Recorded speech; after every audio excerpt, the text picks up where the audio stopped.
This is Colin Humphreys reporting. The Tortoise and the Hare contest, a race between a car and an aircraft around Australia, is already attracting widespread interest. Two men in a car are attempting to beat an aircraft piloted by two women. The car must drive day and night, but the plane can only fly during daylight hours. I'm accompanying them in another aircraft, and I'll be sending daily reports of this contest. And good morning, everybody. The time now on Radio 2GB, just 5 minutes past 12 o'clock, and it's welcome to the all-night show with June Gardner. Good to be with you, taking you right through until 5 o'clock this morning. Well, we've just heard Colin Humphreys' first report on the Tortoise and the Hare race, and we'll be bringing you regular reports of the contest for the next 10 days, or, well, for however long it takes for the car and the plane to travel right around Australia. Now, I believe that the car should be nearing Adelaide for their first major stop of the journey. And just in case they're listening over there, I'd like to say cheerio and a big good luck wish to the drivers. That's Evan Green and his partner for the long journey, Jack Murray. Jellic Nut Jack. Always a ball of energy, I believe. Hi, fellas. Our very best wishes to you. You're doing very well so far. And while you're travelling all those many, many miles, we'll play some music to while away the long trip.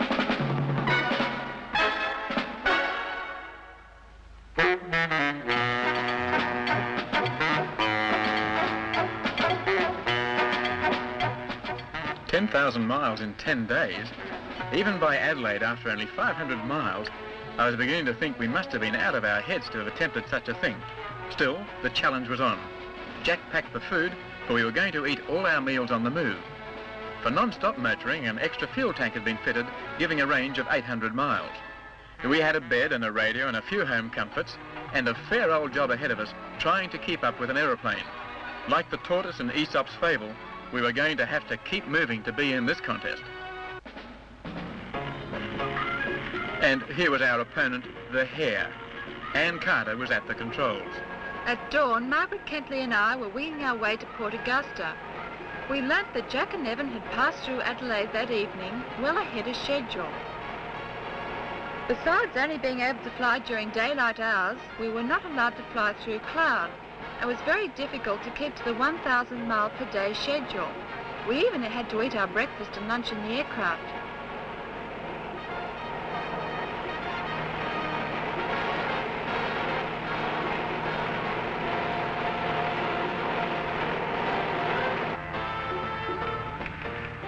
The cruising speed of the Cessna 182 was 120 knots.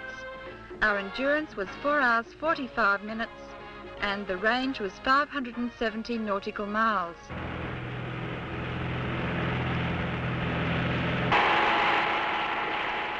Strange to think how far you can travel in a good motor car if you don't stop. We were not travelling at ultra-high speeds, just sustaining a good cruising pace. And here we were, only one day out of Melbourne, and already we were crossing the Nullarbor. In the first 24 hours, we'd covered 1,333 miles.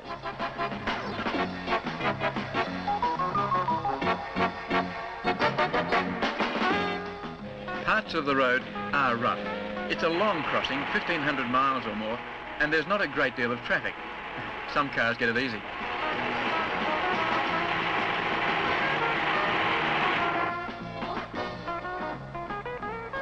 The Nullarbor can be tricky. A long dust bowl caught this semi-trailer, slowing the prime mover and jackknifing the load into disaster.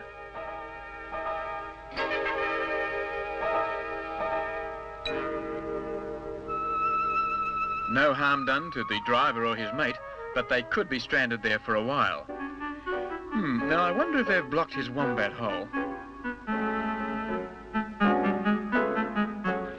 Nearby, Anne had to go searching for petrol.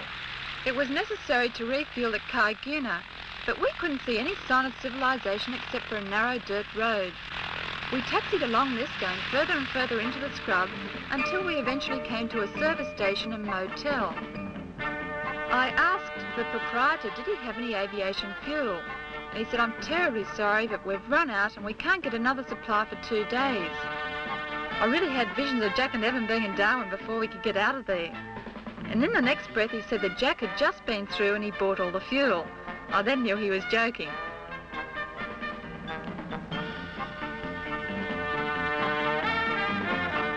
Shortly after takeoff, I spotted a little pink dot speeding at the speed of light along the Nullarbor Plain.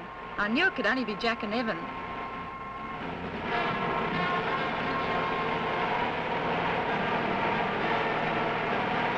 Hey, Jack, there's the press plane. I wonder where the girls are. They must be close.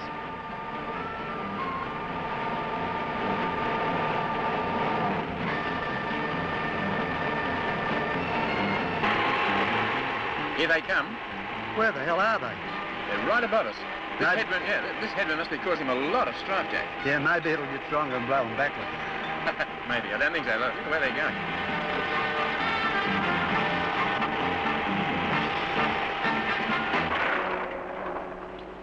In the car, we'd settled into a routine. 3 hours behind the wheel, then 3 hours rest. We were to trim driving spells to 2 hours, but the principle remained. Whether day or night, we would never drive longer without rest. That way lay the path to exhaustion. One of us always had to be fresh to keep the car going, every hour of the day and night. The idea of a contest between a car and an aeroplane had aroused a lot of interest, and this twin-engine Cessna was carrying a group of pressmen to report on the challenge. The girls' plane and the faster twin were to keep company for most of the way.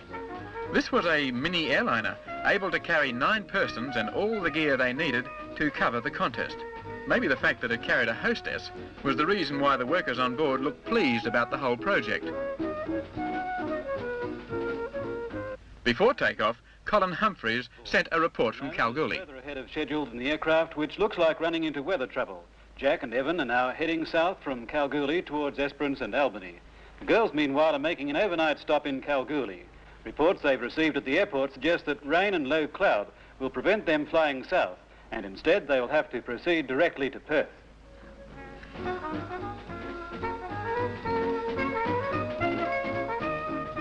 Margaret and I set course for Albany, but heavy rain in that area had closed the aerodrome and forced us to return to Kalgoorlie. We flew the 400 miles to Perth at 500 feet under a low cloud base, and due to the poor visibility and rain showers, we followed the railway line most of the way.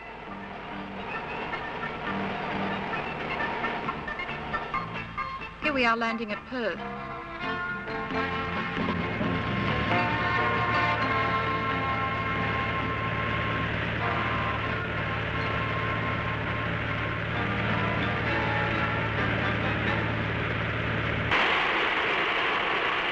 In the car, we were well ahead of schedule and getting plenty of encouragement. Hey, Jack, like the scenery?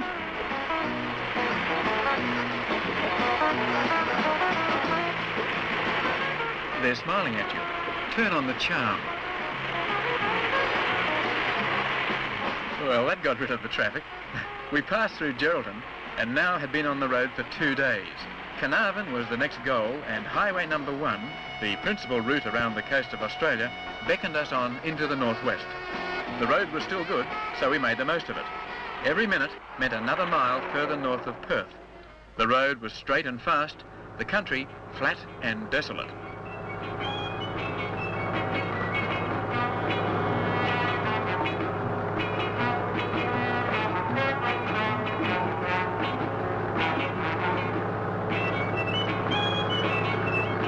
The bitumen runs north from the West Australian capital for more than 600 miles, crossing the 24th parallel and thereby officially putting the car into the northwest. It's a big territory. Wool is the main industry around Carnarvon, although in the town itself, bananas and vegetables are important products. We wanted petrol, 28 gallons of it, enough to take us through the coming night.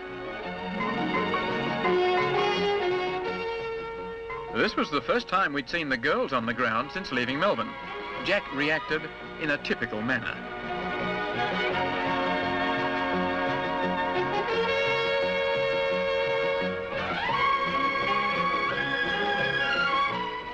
Laden with fuel and food, we left Carnarvon for Broome, another 920 miles to the north.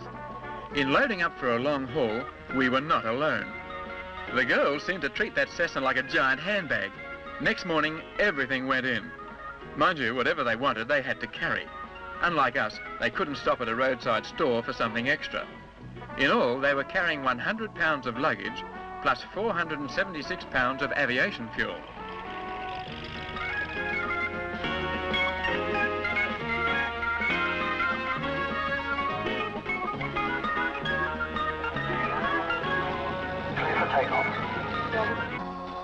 During the night, we'd passed Onslow, Roebourne and Port Hedland and spent most of the time dodging kangaroos. We counted 165 of them on the way.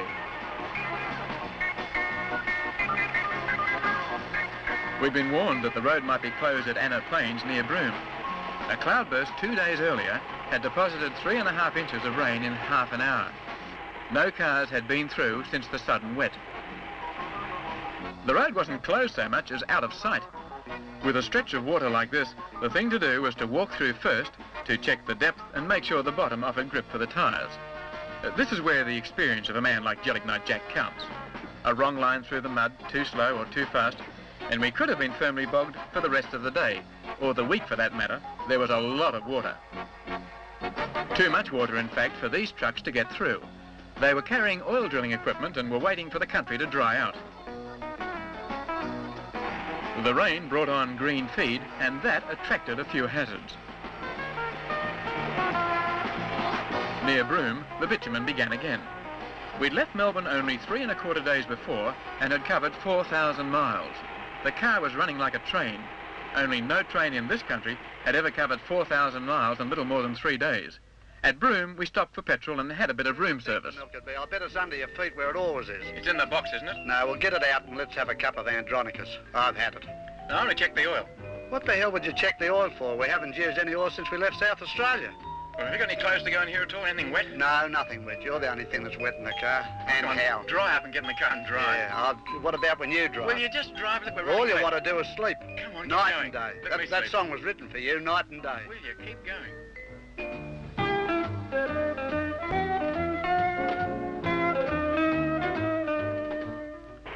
Life in the car had settled down to a steady routine now, of one driving while the other slept, although some of the household chores tended to reduce the amount of rest time.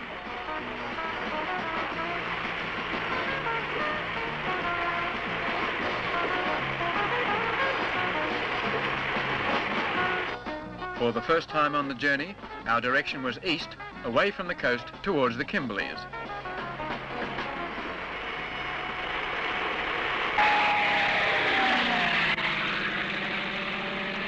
Those birds in the press plane. Wouldn't you think they'd let a bloke eat his bloody dinner in peace?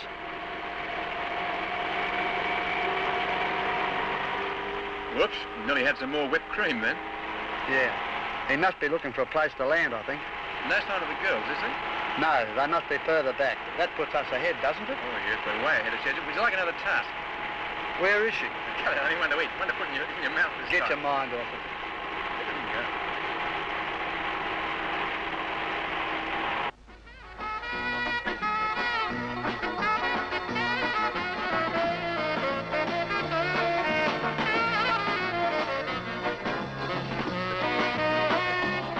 At Broome, Colin Humphreys phoned through another report. Thank you. This is the latest report on the tortoise and the hare race. I believe the car is well ahead of schedule. Took them little more than 3 days to get to Broome, and I believe the girls are now sleeping very soundly in their motel room. Right now, the boys are racing through the Kimberleys. The only thing is, Colin reports that they're... Racing through the Kimberleys, a couple of inches of rain had fallen and flooded the road. Water on the top and mud underneath. It was a bad mixture. Jinx on the boys, but it's Gail Garnett singing. We'll sing in the sunshine, we'll laugh in the rain. Are you laughing in the rain?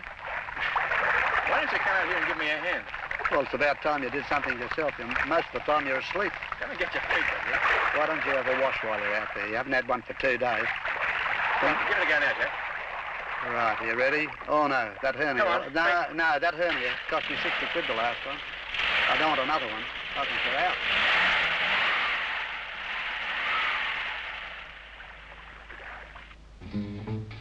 We had problems but kept going. Others weren't so lucky. A dawn hazard was the Dunham River between Halls Creek and Wyndham.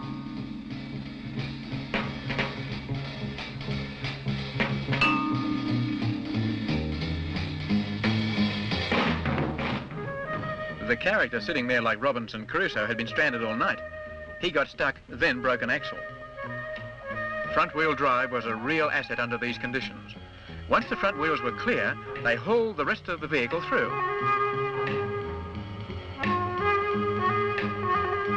As mountain ranges go, the Kimberleys are old and well-worn. As northern roads go, the one into Wyndham is something of a miracle. It's new and little used. It made the last hour's driving into the port a real pleasure. It was hot, which is normal for Wyndham, and Jack indulged in a little luxurious eating, which is normal for Jack.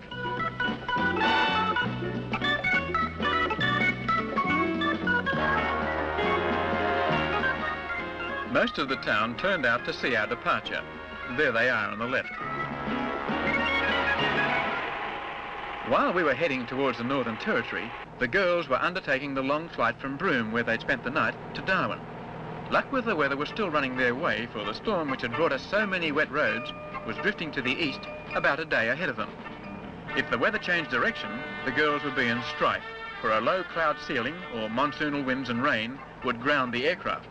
On the other hand, if the rain kept moving to the east, the car could strike more flooded roads when it reached Queensland. Just 28 miles from the Northern Territory border lies the dam across the Ord River. A vast irrigational scheme, it's one of the number of mammoth projects that are changing the face of Northern Australia. We approved of the scheme because the bridge made it easier to cross the river.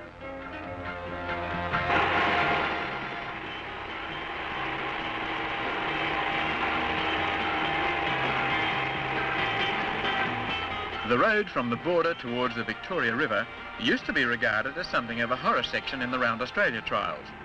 Averages in the 30s were virtually impossible. Just to show how motorcars have improved, we averaged 58 miles an hour for a couple of 100 miles.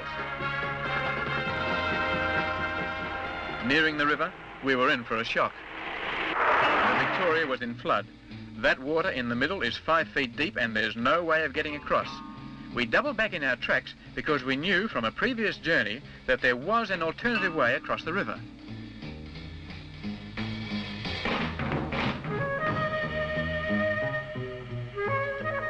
Four miles downstream, a concrete slab had been laid across a shallow section of the river. When the water's up at the main crossing, this is the only way through. Even then, it can be touch and go.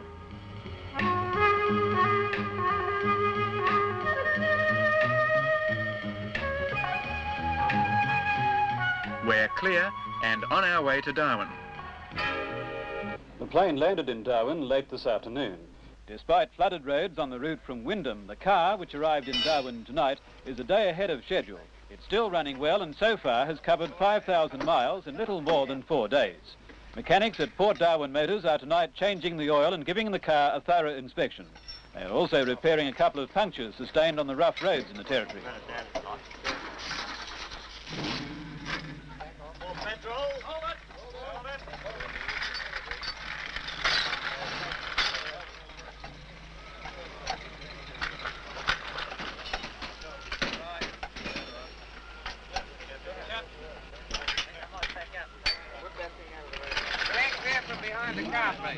This will be one of the longest scheduled stops in the whole trip.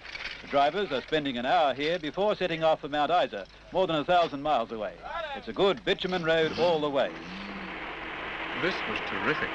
We swept across Attack Creek, where explorer John McDouall Stewart was attacked by a band of Aborigines on his first unsuccessful attempt to cross the continent. We were heading for Mount Isa, 1,050 miles away, along one of the loneliest highways in the world. Here was our chance to make up some of the time we'd lost in the flooded roads of the northwest. Relaxed, rested and reveling in the conditions, we covered 1,000 miles in 17 hours. At Sudan, a narrow bridge crosses the Rankin River. It's normally dry, but right now it has water in it, and for us, this is an ominous sign. Nearing Mount Isa at dusk, our radio brought us reports of heavy rain in Western Queensland. It was to be another bad night. Flooded rivers and swampy roads forced us into a 250-mile detour and plastered the car with mud. The detour cost us 11.5 hours, a time loss that was to prove of critical importance. A stream on the way to the Gulf gave us an opportunity to get some of the mud off the car so we could see where we were going. They call this a beef road, and it certainly seems well used.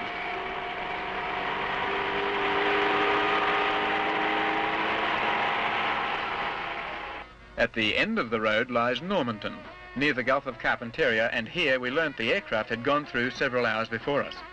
Flying over flooded country presents no problems, and now for the first time the girls were in the lead. Not the most stylish driving outfit, but practical in hot weather. Ideal, in fact, for the backseat driver.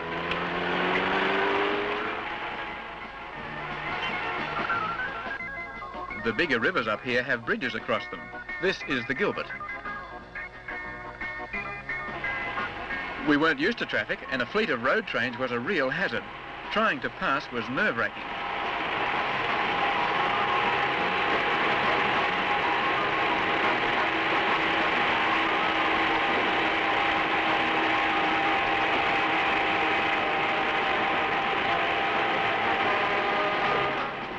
The going became a little primitive around Georgetown.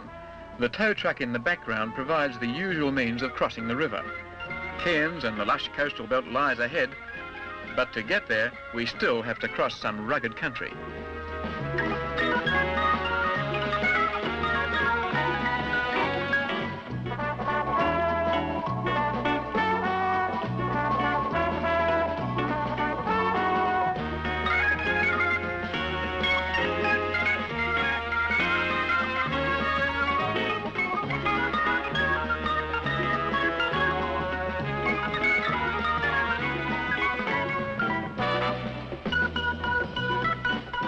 A service point had been established for the car at Townsville. We arrived just after midnight to be greeted by many handshakes and some bad news. The girls had had a remarkable day's flying. Hell-bent for the finishing line, they'd managed to cover an additional 700 miles down the Queensland coast.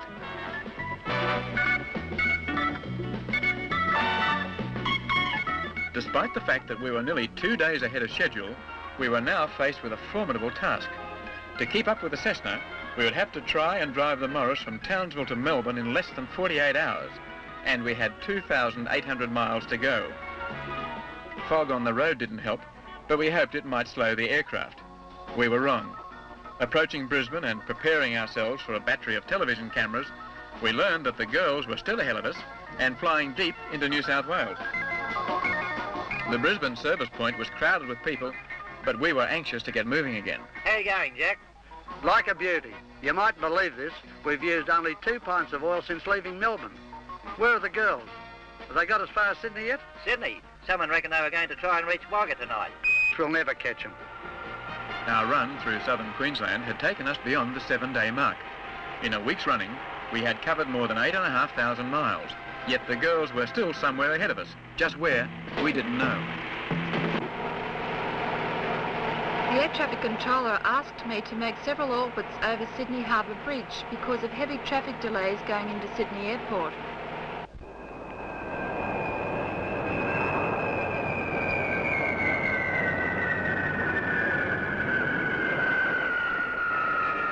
Because of fog, we were unable to leave Rockhampton until 9 a.m. And then shortly after takeoff, we had more problems. The air traffic controller said that Jack and Evan had just arrived in town. We couldn't believe it because they're about 2 days ahead of schedule. The motoring editor on board our aircraft that day said that Jack and Evan could get to Melbourne in 23 hours.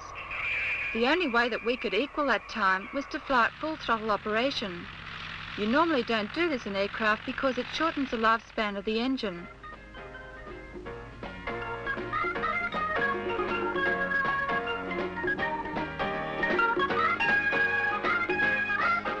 The Weather Bureau informed me that there was a cold front over Victoria and the Kilmore Gap, which was the only entry point into Melbourne, had been closed. I knew we had to go as far as we possibly could that day, otherwise the Mittagong area would be closed the following day due to low cloud base and heavy rain showers. Our speed so far had been 127 knots. Get those bloody sheep off the road. Daylight found us well south of Sydney, heading towards Wagga. Fog was rolling in, but the girls had beaten it. slipping out of Wagga Airfield just after dawn, only 20 minutes before the field was closed. 8 days after leaving Melbourne, the car passed through Wagga and we were approaching the 10,000 mile mark. The car had given us a fabulous journey, but this was going to be one tortoise and the hare story with a difference. The hare was going to win. Here in Melbourne, Anne Carter and Margaret Kentley have just landed to end their epic flight around Australia. Latest reports place the car nearing the Victorian border. Both the aircraft and the car have cut more than 2 days off their original schedule. Each has encountered difficult conditions on their journey right round the continent, yet here they are returning to Melbourne only 8 days after they began. Well, you've been listening to a replay of Colin Humphrey's report on the finish of the Macquarie Round Australia Marathon, the tortoise and the hare race. Now, Colin has left me some more details of this fantastic contest. The girls finished first, a mere 9 hours, 5 minutes ahead of the boys in the car. The 1100 covered a total of 10,020 miles in 8 days, 5 hours and 40 minutes. Now that's more than 1,000 miles every day. Colin worked out that the car averaged 50.7 miles per hour from start to finish. And after a journey like that, they must be worn out, and they've still got more than 500 miles to drive home to Sydney. More chicken, Jack? You know, I was just thinking, that was a long way to drive to try and catch an aeroplane.